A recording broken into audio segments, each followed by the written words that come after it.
3,000 लोगों की मेहनत, 26 महीने, 30 लाख स्टील और लोहे की रिवेट्स, हज़ारों ton steel, millions of dollar और 8 लोगों की जान गंवाने के बाद बनने वाला मशहूर ज़माना RMS टाइटैनिक। Titanic. आखिर इतने जतन करने के बाद अनसिंकेबल का टाइटल लेके बनने वाला RMS टाइटैनिक अपने पहले ही सफ़र को पूरा करने से पहले क्यों डूब गया? बेहतरीन इंजीनियरिंग और एडवांस सिक्योरिटी फीचर्स होने के बावजूद भी आखिर क्यों टाइटैनिक समुद्र की तह में पड़ा, अपना आखिरी नामो निशान भी ख़त्म होने के इंतज़ार में है? तो आज हम फिर से टाइम ट्रेवल करते हुए वक्त में पीछे जाएंगे और जानेंगे कहानी टाइटैनिक की। कैसे हैं दोस्तों, टाइटैनिक की कहानी शुरू होती है बेलफास्ट के एक ड्राई डॉक से। जब 1909 में इसकी कंस्ट्रक्शन शुरू हुई, टाइटैनिक को हारलैंड एंड वुल्फ नामी कंपनी ने white star line shipping company के लिए बनाया, जिसे डिलीवर होने में तकरीबन 3 साल का वक्त लगा। टाइटैनिक अपने वक्त का सबसे बड़ा जहाज़ होने के साथ साथ कई सिक्योरिटी फीचर्स भी रखता था। टाइटैनिक में 15 वाटर टाइट कंपार्टमेंट्स थे, जिन्हें रिमोटली एक दूसरे से अलग किया जा सकता था, जिनमें से 4 अगर भर भी जाते तो टाइटैनिक ना डूबता। उस वक्त की रेगुलेशंस के मुताबिक टाइटैनिक पे 16 लाइफ बोट्स होनी चाहिए थी, जबकि टाइटैनिक पे 20 लाइफ बोट्स रखी हुई थी, यानी 4 लाइफ बोट्स ज़्यादा। इन सारे दावों के साथ 11 अप्रैल 1912 को टाइटैनिक समुद्र का सीना चीरते हुए अपनी पहली मंजिल यानी न्यूयॉर्क जाने के लिए यूके की साउथ हैम्पटन पोर्ट से 2200 से ज़्यादा लोगों को लेकर रवाना हुआ। टाइटैनिक को व्हाइट स्टार लाइन के 5 स्टार कैप्टन एडवर्ड जे स्मिथ कमांड कर रहे थे। 14 अप्रैल 1912 को रेडियो ऑपरेटर को आइस वार्निंग्स दी गई।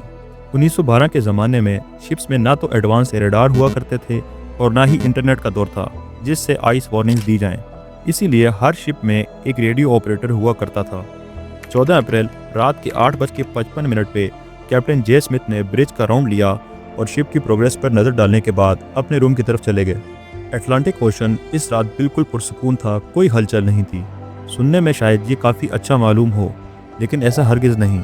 या शायद हम यूं भी कह सकते हैं कि टाइटैनिक के डूबने की कई वजहों में से ये भी एक वजह थी। ऐसा इसलिए कि जब समंदर में हलचल हो तो लहरें आइसबर्ग से टकराती हैं, जिनसे उन्हें रात के वक्त में देखना निस्बतन आसान हो जाता है। उस टाइम पे शिप्स में क्रोज नेस्ट हुआ करते थे, जिसे जहाज़ के सामने आने वाली चीज़ों पर नज़र रखने के लिए इस्तेमाल किया जाता था, जैसा कि आइसबर्ग वगैरह।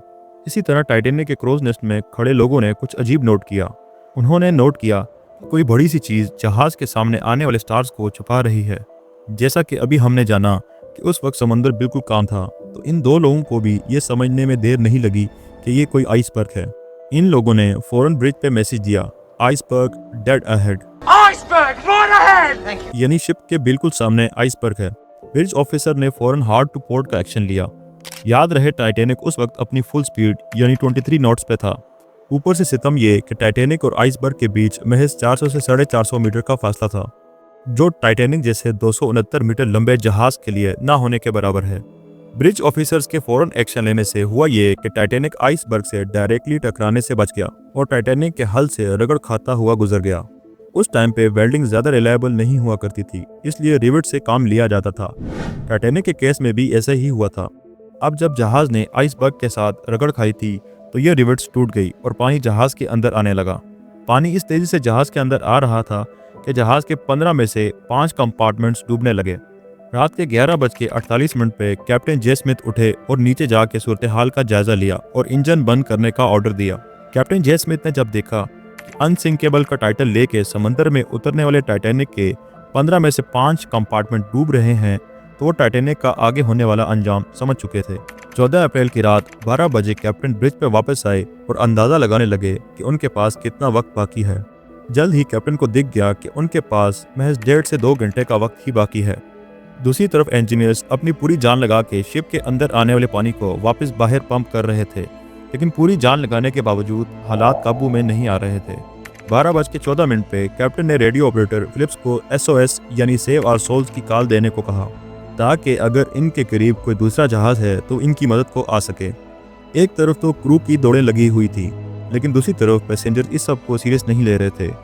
बल्कि पैसेंजर्स तो उस बर्फ से जो आइसबर्ग से टूट के जहाज़ पर गिरी थी फुटबॉल खेल रहे थे। चूंकि जहाज़ आइसबर्ग से डायरेक्टली नहीं टकराया था, इसलिए बहुत से लोगों को इस सब का पता भी नहीं चला। इस पॉइंट पे कैप्टन ने अबैंडन शिप का ऑर्डर दे दिया, जिसका मतलब होता है कि शिप को तमाम पैसेंजर्स और क्रू मेंबर्स समेत खाली कर दिया जाए। रात 12:25 पे टाइटैनिक की एसओएस कॉल को एसएस कारपीथिया ने रिस्पॉन्ड किया, लेकिन ये टाइटैनिक से 94 किलोमीटर दूर था। पूरी कोशिश करने के बावजूद भी एसएस कारपीथिया को टाइटैनिक तक पहुंचने में 3 से 4 घंटे लगने थे। 12:40 पे पहली लाइफ बोट को उतारा गया। पैसेंजर्स के नॉन सीरियस एटीट्यूड का अंदाज़ा आप इस बात से लगाएं कि इस पहली लाइफ बोट में 62 में से 37 सीटें खाली थी। पहली लाइफ बोट की तरह अगली 3 से 4 लाइफ बोट्स भी आधे से ज़्यादा खाली ही उतारी गई। अब यहाँ ख्याल आ सकता है कि क्रू ने बोट्स को ऐसे खाली उतार कर गलत किया, लेकिन ऐसा बिल्कुल भी नहीं है। क्रू ने इस थोड़े से वक्त में 20 लाइफ बोट्स को उतारना था। शुरू में तो लोग लाइफ बोट्स में नहीं बैठ रहे थे, लेकिन जब बोट्स कम पड़ रही थी तो हर किसी को बोट में बैठना था। रात के 1:30 पे जहाज का एक हिस्सा पानी के अंदर और दूसरा ऊपर की तरफ उठने लगा। आखिरी लाइफ बोट जो टाइटैनिक पे बची थी, 1:45 पे उसे भी पानी में उतार दिया गया। पीछे क्रू मेंबर्स समेत 1500 के लगभग लोग अब भी टाइटैनिक पे ही मौजूद थे।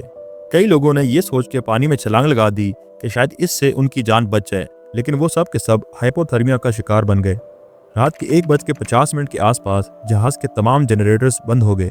अब अटलांटिक ओशन की लहरों की आवाज़ों की जगह डूबते हुए लोगों की चीखों पुकार ने ले ली। बच जाने वाले 705 सर्वाइवर्स अपनी आंखों के सामने कभी न डूबने का टाइटल लेने वाले आरएमएस टाइटैनिक को डूबता हुआ देख रहे थे। सुबह के 4:30 पे एसएस कारपीथिया टाइटैनिक की लोकेशन पे पहुंचा और बच जाने वाले सर्वाइवर्स को रेस्क्यू कर लिया गया।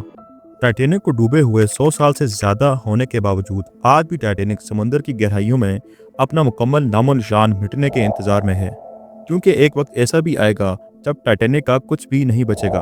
तो दोस्तों, ये थी कहानी मशहूर ज़माना आरएमएस टाइटैनिक की। दोस्तों, क्या आप जानते हैं आरएमएस टाइटैनिक में आरएमएस का क्या मतलब है? मुझे कमेंट्स में ज़रूर बताइएगा। उम्मीद है टाइम ट्रेवल की ये वीडियो आपको पसंद आई होगी। मिलते हैं अगली वीडियो में, तब तक के लिए अपना ख्याल रखिएगा। शुक्रिया।